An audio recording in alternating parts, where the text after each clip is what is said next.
Hi everyone out there. My name is Jesus Maria Gavin Whitepain coming out of you with positive attitude. Reminding you that positive attitude plus hard work equals success.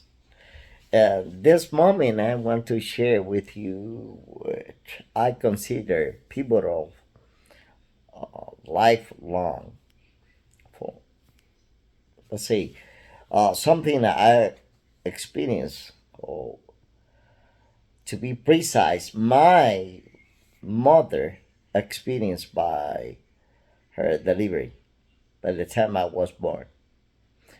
Back in 1969 and North region in the Dominican Republic, and far away from civilization.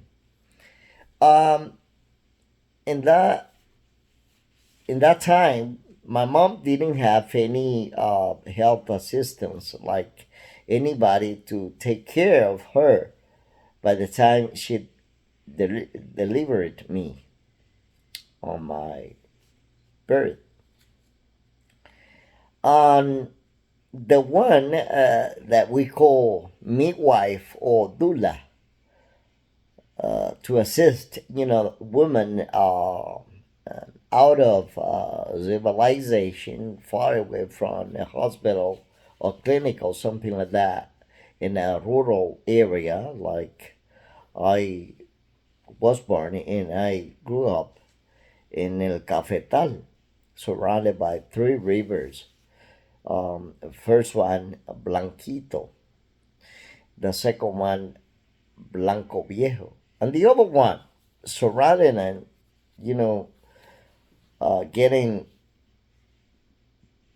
all together is Las Anima. And my mom used to tell me that, listen to this anecdote because it is unique.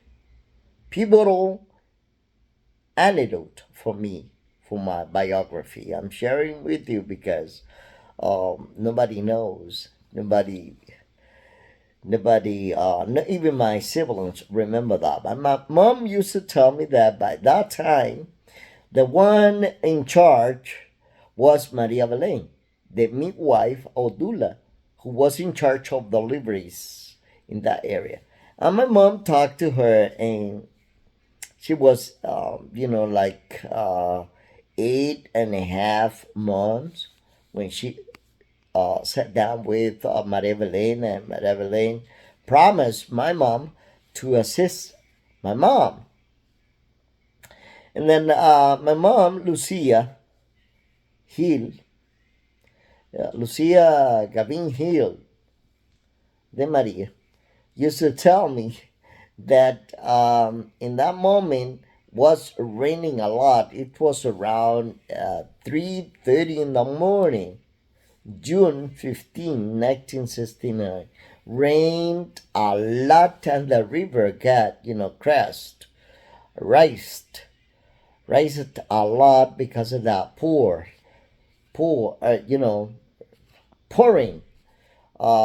Cats and dogs, I would say. This is an English expression meaning that rain a lot in that moment.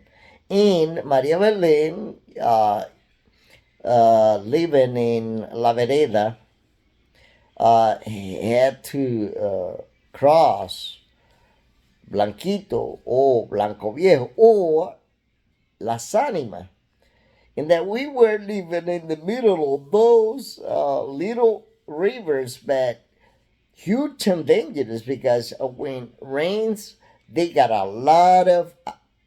water, a lot of water, and they get high, they get crash a lot, and rise a lot.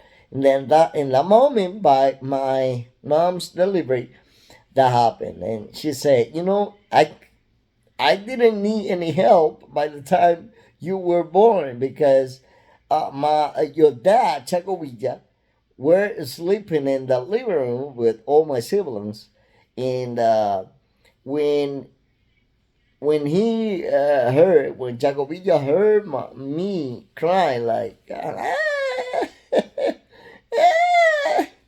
my mom used to tell me that he ran into my mom's in the room and tried to assist my mom right away.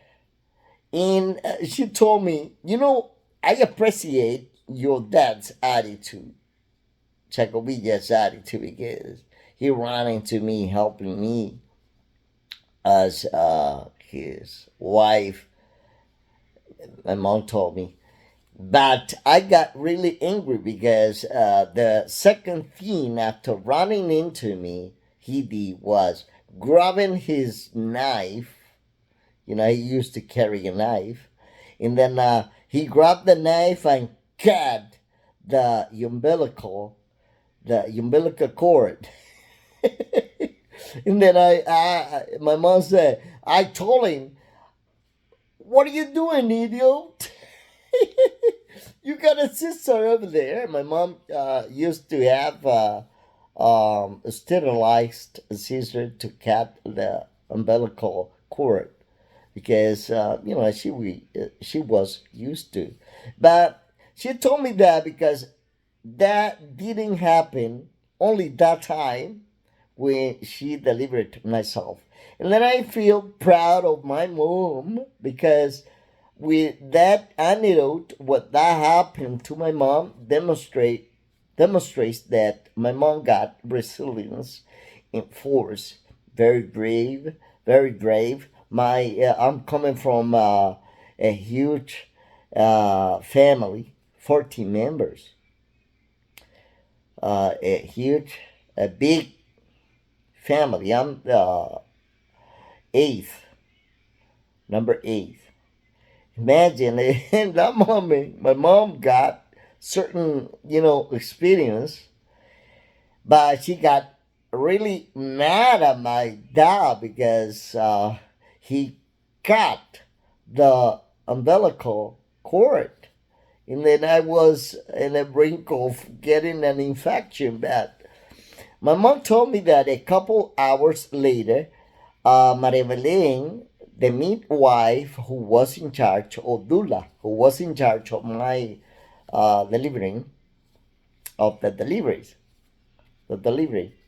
my mom's delivery, got over there later and she asked, "What happened here? What the hell is happening here? Who cut the umbilical cord?" And my dad said, "I did."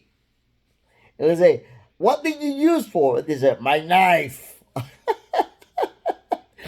And you say, "Are you out of your mind? Are you crazy or what? This man is crazy, Lucia. What is going on with your husband?" And my mom laughed, but she told me that she got angry, mad at my dad. And then I said, "Oh my God, even when you were in big pain because no anesthesia or something like that or painkiller for you?" They said, "No, it was nature." And then now that I'm studying psychology, I understand nature nurture the circumstances surrounding us, and the nature, what nature brings us, what nurture the environment brings us. Thank you. I hope you enjoyed this anecdote, which is part of my biography, and then I'm sharing with you is something unique, what I call pivotal anecdote.